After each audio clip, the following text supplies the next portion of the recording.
Hey everyone, this is Noel from MassiveBacklog.com, and today I'm looking at this ugly mug, who of course is one of the lead characters for the newly released Middle-earth Shadows of Mordor. And despite his initial appearance, this game is actually very beautiful. Look at the huge depth of field here, all the small details of all the characters. Over time though, when you start to realize there's a little bit of familiarity in this game. I mean, a lot of people have been saying, yeah, the climbing mechanics seem a bit samey, but you know what? They took from some good titles. I'm not going to complain if they took their influence from titles that I liked and titles that have been enjoyed for the past decade. Sure, you can go in and do something like, oh, I'm going to go jump on this bush here, for instance. That feels a bit familiar, but you don't really have to. Oh, good leaves on here too. But the thing at the end of the day though is, despite everything on the surface that may be a bit familiar, there's a lot of things that they're bringing to the table that makes it quite interesting. Now, technically I didn't actually have to even jump down into this bush. This is just some generic bush. It just happens when you walk into the bush, he just goes into a crouch mode. Now, I am not by any means a fan of Lord of the Rings whatsoever. I've seen the original trilogy, and that's pretty much my extent. I'm not a big fantasy fan at all. But this game holds a lot of promise, a lot of interest for me, because unlike a lot of fantasy novels, movies, books, it seems very accessible. It kind of sets the rules for how the game is supposed to work very early on, and it slowly introduces you to that universe.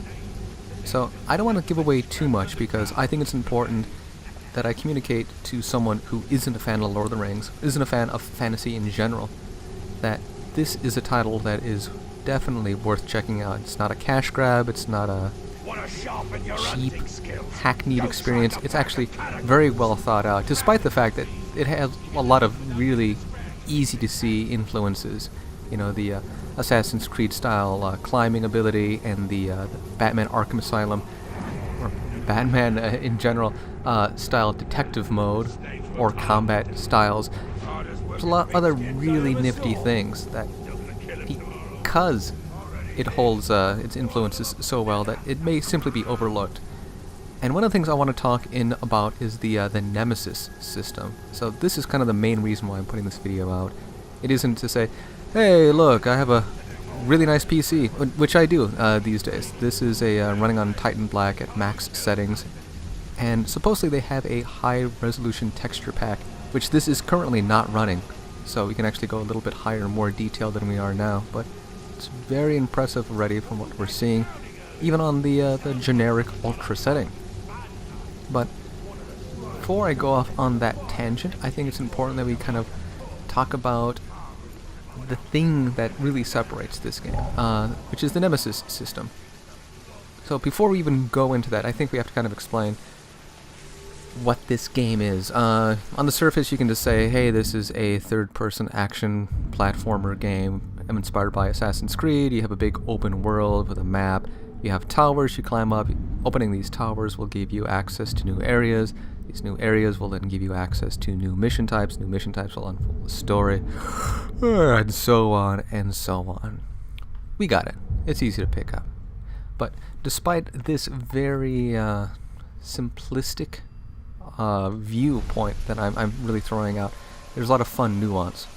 So one of the things that you'll see here in front of us, we have orc-like creatures. I'm sorry if I don't get the terminology right. I'm not a fan of Lord of the Rings, once again, so I don't really care if they're orcs or orchettes or orchestrals. It makes little difference to me. They just serve as enemy NPCs. Just call them that. You'll see that there are humans and there are enemies. And what you can do in this game is you can run around and you can just do the kind of generic sneaky stealth. Oh, that guy's a dick. He has this coming. There we go. Oh, maybe he didn't have that much coming. That seemed a bit excessive. Unlike some of the Batman games, you'll see that this guy doesn't have to hold back at all. He can go and be exceedingly violent if he needs to. And considering that your character is seeking revenge for a lot of things that he has lost in his past, then the violence almost seems kind of necessary. So let's actually dive in. Let's get a couple of these orcs going here. When you go to detective mode, you can see the towers, a few fauna, as well as the enemies. In this case, I just have a single one, but you can see hordes of them. I heard he tripped over a barrel. Let me get them one-on-one because I want to be able to access our system from here. Oh, they're really all out on their own. See, some of the traversal thing is cool. I have it set up so jumping off of anything gives me a little speed boost. It's very handy. So we can go kill a whole bunch of them and show off the Batman style of combat, but I think this is more important. Come up from behind them and then put them in this pose, which is the right bumper R1 trigger. And you're given a few options. You can shank this fool, drain him for your ghosty powers, or you can do an interrogate. So let's go ahead and jump into the interrogation mode. So it's a pretty terrifying scene. I really enjoy visually how this looks, how his eye just kind of wanders back and forth. I don't know if there's a time limit or I can just kind of hold this forever. But you have a choice of either killing or gaining intel. So let's jump in and let's gain intel. So this screen I saw very often before the game came out, and I wanted to know more about it because it seemed kind of cool. This is what we would refer to as the nemesis system. Any of those little peons that you see on the road that are just beating slaves or just running errands or whatever it is that orcs, orchettes, or orchestrals, whatever they do during the day, you can go ahead and you can meet them eye to eye as we have just done, and you get access to this screen. And from here, you can have a better understanding of the structural social layout of their society. And you can dive in and you can learn about some of their chiefs. Like, so I want to learn about this guy. I can see pretty quickly when you first reveal the identity of someone. Actually, let's do that. I have someone captured right now. Let's reveal the identity of someone. This guy I don't know anything about. He's completely shaded out. Let's get some intel. New intel lead. Gulbrick Thunderhead. And he has a power rating of 4. His motive for fighting is he feeds on victory like a Mogai fly feeds on blood. And they show him generally where he's located. And that's all we really are going to know right here. That's what you get from talking to this some random grunt that you see floating around. But what happens is, that information, you may ask yourself, is like, what's the point? I can just go and just, stab that fool in the face just like I did the last couple. Well, the reason that we have the this system in place becomes apparent if I were to go to the correct menu again. As you start ranking up and going into more and more difficult enemies, they may have a lot of strengths and weaknesses, and you have to try to come in and have a better understanding to ensure victory. In this case, this is a kind of a low-level captain, but you can see very quickly what are his weaknesses.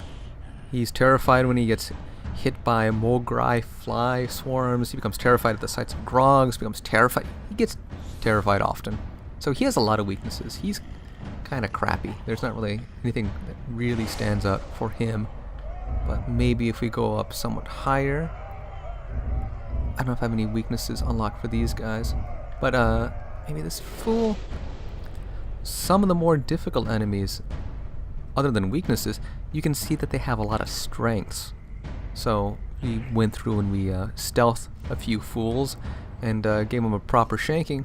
But some of these guys may be immune to that. That may not be the way that you want to attack them. So you may want to take on a different approach or style.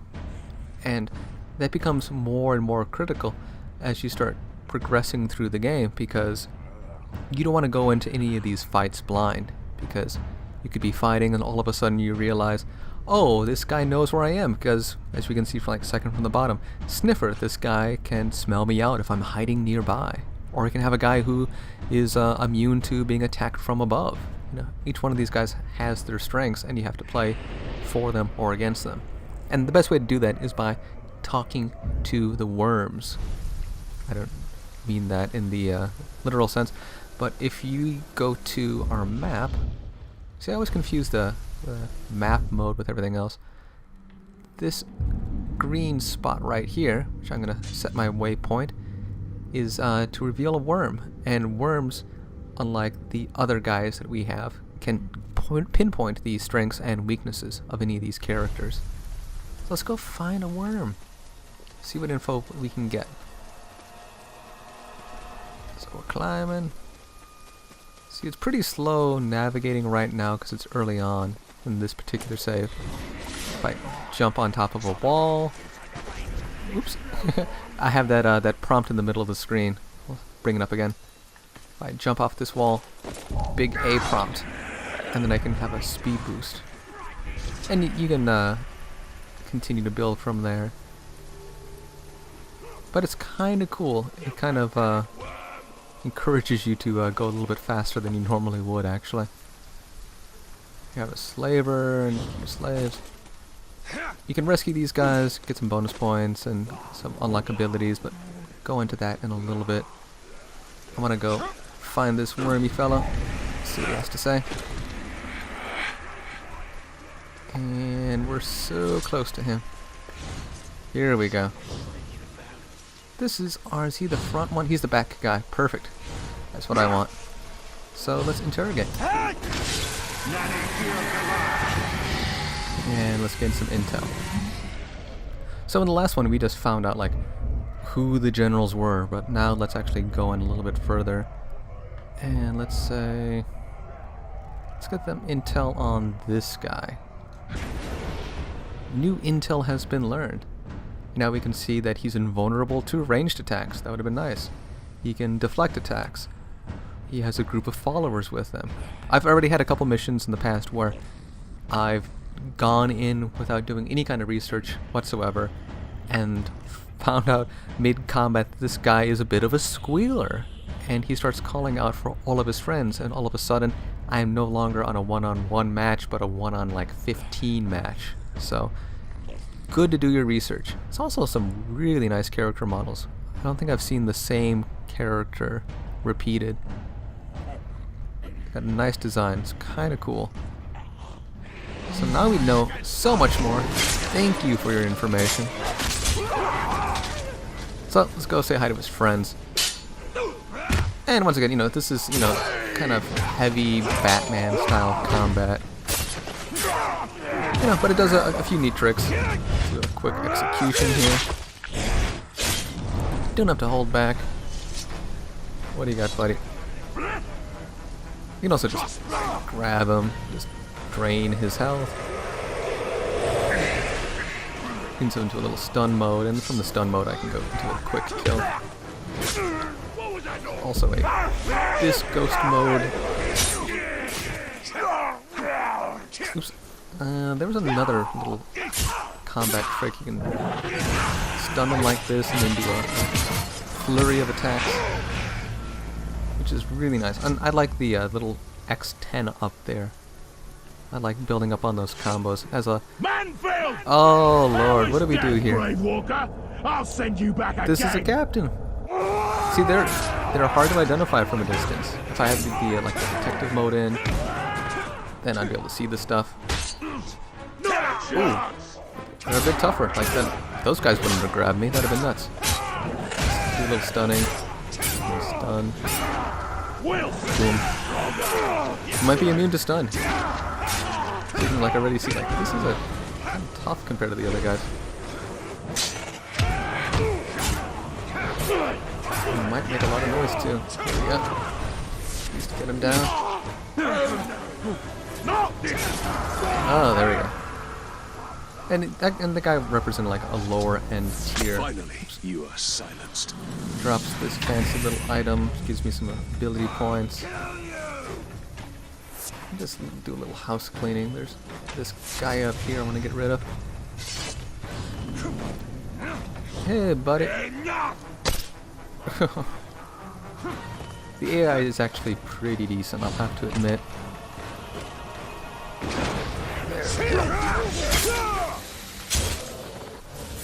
Done and done.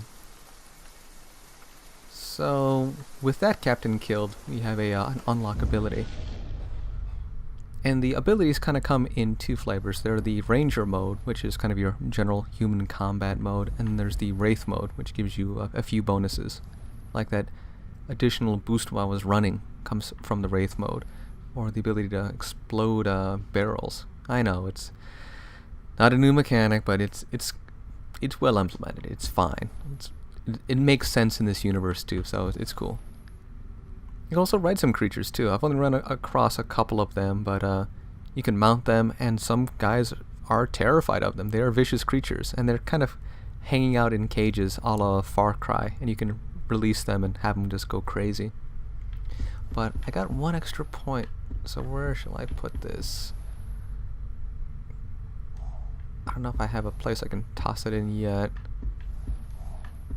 I might save these up for a bit later. But we have abilities, then we have attributes, which are broken down to weapons and resources. And you only really have, I think it's important to go in, you only have 3 weapons here: the sword, the bow, and the dagger. And each one of them has their own little upgrade path, based on these particular runes. So if you want more defense, more focus on the flurry kills, which we saw with the quick succession kills, or a +5 health when you kill an enemy. Each one of these particular weapons can be upgraded to your own playstyle, which I think is really cool. But it looks like we have an upgrade for the dagger. I have an empty rune that's now available. And you can see the runes being activated on the bottom. They're little blue scripts there. So we have an empty rune available. Let's jump in. Chill Soul level 7, a 46% chance to recover 50% focus on a head explosion kill. Oh, I don't really know what a head explosion kill is, but that sounds pretty damn cool. So we'll implement our rune, and then we are set to go. So maybe we should go back on our path and find that last guy that we wanted to kill, that we got distracted by. So let's go to Sauron's army. And am I still on this guy? Yeah, I believe he is currently my target. You can see by the emerging red lines from either side. And on my map, is that him?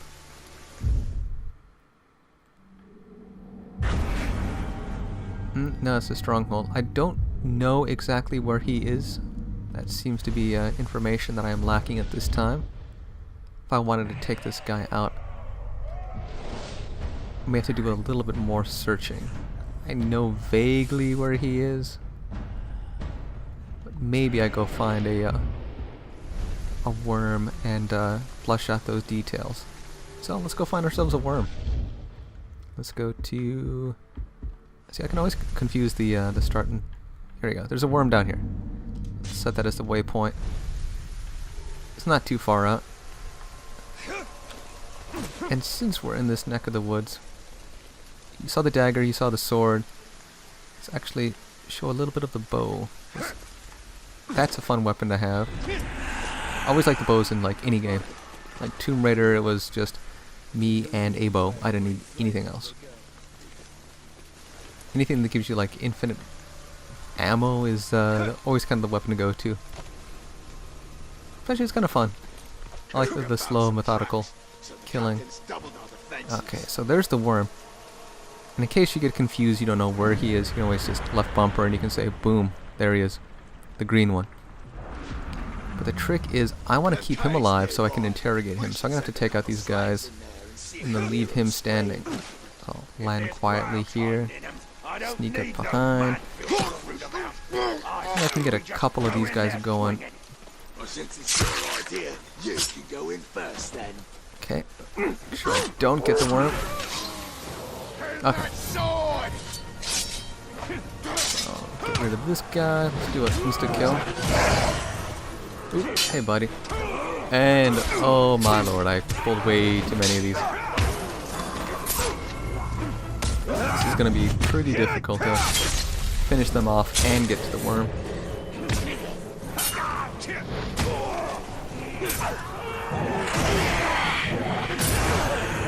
I was never really good at the Batman style of combat, so... But that is clearly not Batman styles, so it should be okay then. Nothing to worry about. Just a matter of just simple countering and reacting. There we go.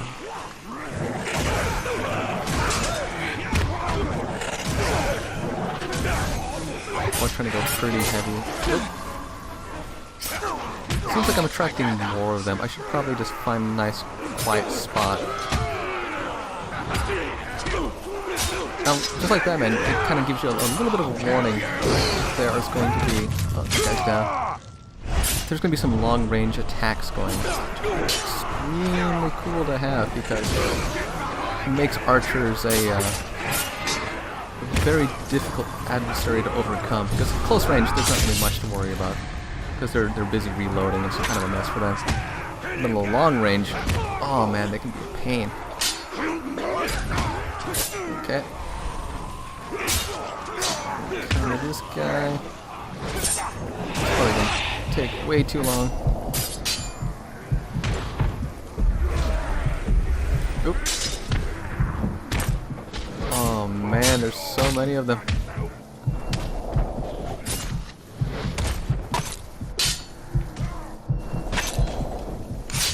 I just kind of want to take out just one of them. End up getting distracted by everybody else on the map. It's kind of ADD battle system. Man filth! Normally it's my Oh job to no, scar there's the people. Oathbreaker. You turn the tables. Now I'm gonna turn them back. Oh snap.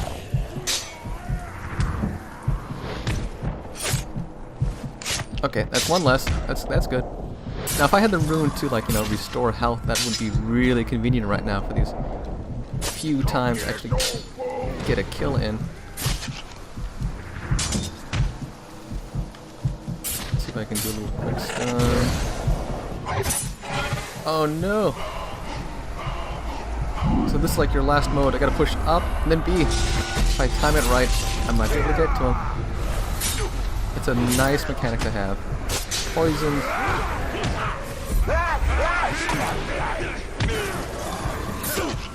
It really makes you fight for those last few seconds. There we go. Looking good.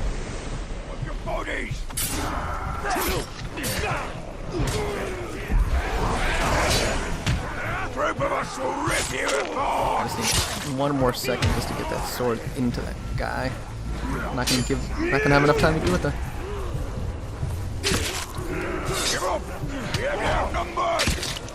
There we go. Ah.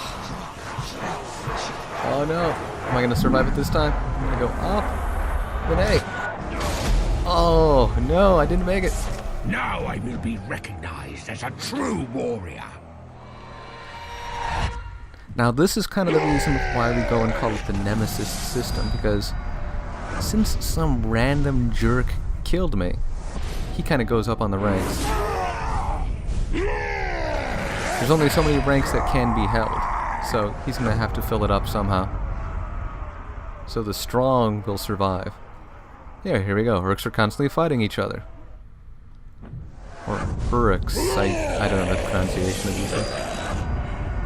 Yeah, so the guy that you wanted to kill, he gets ranked up. The guy who killed you also gets a big rank up. Oh, and he gets a really nice hat, too. All of these cool things. Yeah, so this is what kind of pulled me into the game. All the other elements are extremely strong, but to really personalize these battles and say like, oh man, Shaka the Torturer got me. It's like, I want to take revenge on that jerk. It really helps you sink your teeth into the game. Makes it a lot of fun. But yeah, so I think that's a very quick overview of what the game is. I'm having a lot of fun with it. I think the nemesis system and the strong combat and navigation, all very interesting. Holds a lot of potential. I'm only about like 3 hours in, just kind of leveling up, having fun, learning the mechanics. But it's pretty cool. But I'm gonna go ahead and jump out now. But thank you for joining me. If you want to see some more stuff from me, always jump on to massivebacklog.com. I'm kind of in the midst of a revision of the site at the moment. Less score-based and more just kind of talking about the games that are out, the mechanics, where gaming is heading, and anything under the realm of good storytelling, I guess. But join me at massivebacklog.com or see me again on YouTube, and you guys have a good day. Catch you later. Thanks for watching. I'm gonna go jump off this bridge. Whee!